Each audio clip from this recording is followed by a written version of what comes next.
halo, kembali lagi bersama Klinik Bimbel. Kali ini kita akan membahas soal tentang dimensi fisika. Oke, perhatikan di sini gaya tarik-menarik F antara dua benda bermasa M1 dan M2 berbanding terbalik dengan kuadrat jarak R antara kedua benda dan sebanding dengan massa kedua benda tersebut. Nah, ditulis seperti ini. Tanda seperti ini menyatakan sebanding. Kalau kita cek, ternyata dimensi kedua ruas tidak sama. Karena itu, agar rumus di atas benar, kita harus mengkalikan dengan suatu konstanta yang berdimensi, yaitu G. Jadi menjadi seperti ini rumusnya. Maka tugas kita adalah menentukan dimensi G. Oke, langsung saja. Dari situ kita tahu bahwa F sama dengan G M1 M2 per R kuadrat. Seperti ini. Kemudian karena kita mau cari G, ini kita perkecil dulu ya. Karena kita mau cari G berarti pindah ruas ini, pindah menjadi F kali R kuadrat sama dengan G. Lalu ini juga kita pindah jadi pembagian M1 sama M2. Nah, kita cari seperti ini. Kemudian kita cari satuannya. F itu adalah gaya. Kita ubah menjadi rumusnya, rumus gaya itu adalah massa dikali percepatan. Massa itu adalah M, percepatan itu adalah A. Jadi kita ubah di sini massa dikali percepatan dikali R kuadrat per massa 1 sama massa 2. Massa 1 sama massa 2 kan sama-sama massa ya. Oke. Kemudian ini bisa kita coret. Berarti sisa A, R, sama M. Kita masukkan satuan dari A, percepatan, itu adalah meter per sekon kuadrat, atau kita tulis ms min 2. Jadi A itu satuannya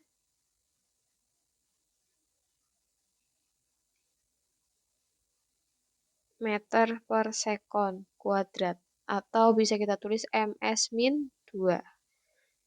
Kemudian R itu tadi katanya jarak. Kalau jarak itu kan kita ngomonginnya meter gitu ya. Jaraknya 5 meter. Berarti ini meter kuadrat. Kemudian per M di sini itu adalah massa. Kalau massa satuannya adalah kilo sama dengan G. Sehingga kita bisa tulis G sama dengan M pangkat 3 S min 2 KG pangkat min 1. Dimensinya untuk meter itu adalah L, S itu adalah T sekon waktu ya, KG itu M besar. Sehingga nanti hasilnya ini, atau biasanya kita tulisnya dari M dulu, lalu L, lalu T. Nah, kalau untuk dimensi kalian harus hafal dimensi dari besaran pokok ya, utamanya ya, seperti itu. Lanjut, untuk soal berikutnya, jika kecepatan suara V kita anggap hanya tergantung pada tekanan P dan kerapatan medium rho, tentukan rumus dari kecepatan suara itu. Oke, rumusnya kecepatan suara itu seperti ini. Kemudian kita harus menentukan alfa dan beta sehingga dimensi tiap ruas sama. Namun kita ganti bentukan seperti ini dengan sama dengan dan mengalihkan ruas kanan dengan suatu konstanta K. Jadi rumusnya seperti ini. Nah, di situ kita itu disuruh mencari nilai alfa sama beta ya. Ini soalnya kepotong. Jadi sebenarnya pertanyaannya adalah kita menentukan nilai alfa sama betanya. Oke, pertama kita identifikasi dulu. Kita punya rumus V sama dengan K, P pangkat alfa, rho pangkat beta. Kemudian V itu kan kecepatan ya. Kecepatan satuannya adalah meter per sekon. Kalau di dalam dimensi berarti L/T-1. Kemudian ini yang ditanyakan.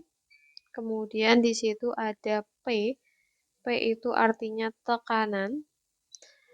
Kalau kalian belum tahu dimensinya, tekanan itu punya rumus F per A. F itu gaya, jadi massa kali percepatan per A. Massa itu kilo, A itu meter S-2, luas, ini adalah luas. Luas itu meter persegi. Sehingga ini bisa kita coret sisa 1, berarti Kg M-1 S-2. Dimensinya berarti M L T-2. Seperti ini. Kemudian satu lagi ada kerapatan. Ini kita tandai. Rho itu artinya kerapatan. Rho punya rumus massa per volume. Massa itu kilo, volume itu meter kubik satuannya. Berarti M L-3. Dimensinya seperti itu. Oke, sekarang kita masukkan ke dalam sini persamaannya. V sama dengan P alfa rho gamma. Dimensi dari V itu adalah L-T-1. Dimensi dari P tadi kita udah cari M L-1 T-2. Jangan lupa dipangkat alfa. Untuk rho-nya M L-3 pangkat gamma. Kalau sudah ini dipangkatkan satu per satu ya. M alfa, L min alfa, T min 2 alfa, M gamma, L, oh sorry, ya benar, min 3 gamma, L T min 1. Nah dari sini itu kan kanan sama kiri itu harus sama. Berarti untuk unsur M itu kan tidak ada, jadi bisa kita abaikan dulu. Kita ke faktor L. Jadi di situ L sama dengan L yang ini sama dengan L min alfa. Di sini min 3 gamma. Ini kan berarti pangkat 1 ya. Jadi kita punya persamaan 1 sama dengan min alfa min 3 gamma. Kemudian kita keep dulu. Lalu yang satu lagi itu yang T pangkat min 1 sama dengan T min 2 alfa.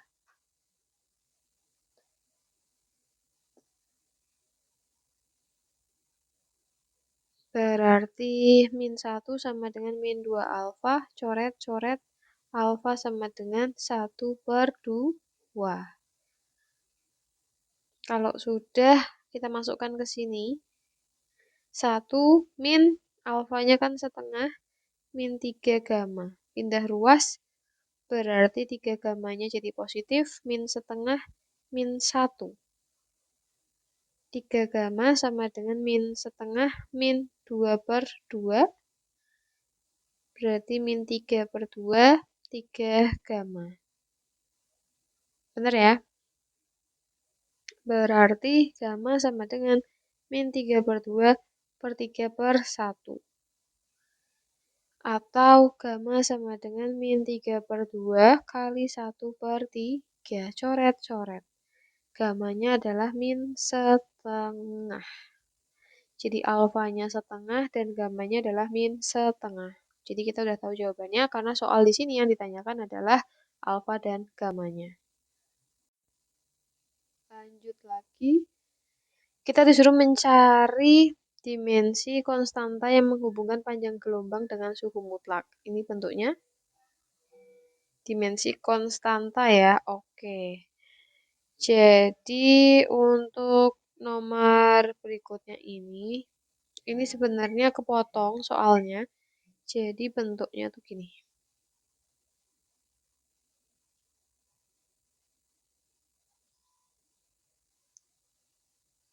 panjang gelombang dikali T sama dengan C. Nah, ini rumus dari C itu tetapan pergeseran Wien. Nah, yang dimaksud di soal itu adalah kita disuruh mencari dimensi dari tetapannya atau konstantanya. Jadi kita gunakan rumus ini.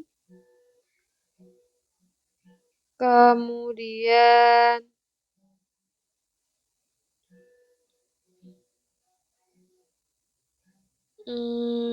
ini kan panjang gelombang ya. Panjang gelombang. Namanya aja panjang, berarti satuannya meter. T di sini itu adalah suhu. Suhu itu suhu bisa Kelvin, bisa Celcius. Nah, untuk panjang dimensinya adalah L, untuk Kelvin dimensinya adalah theta. Jadi, dimensi dari C itu adalah L kali theta. Seperti ini.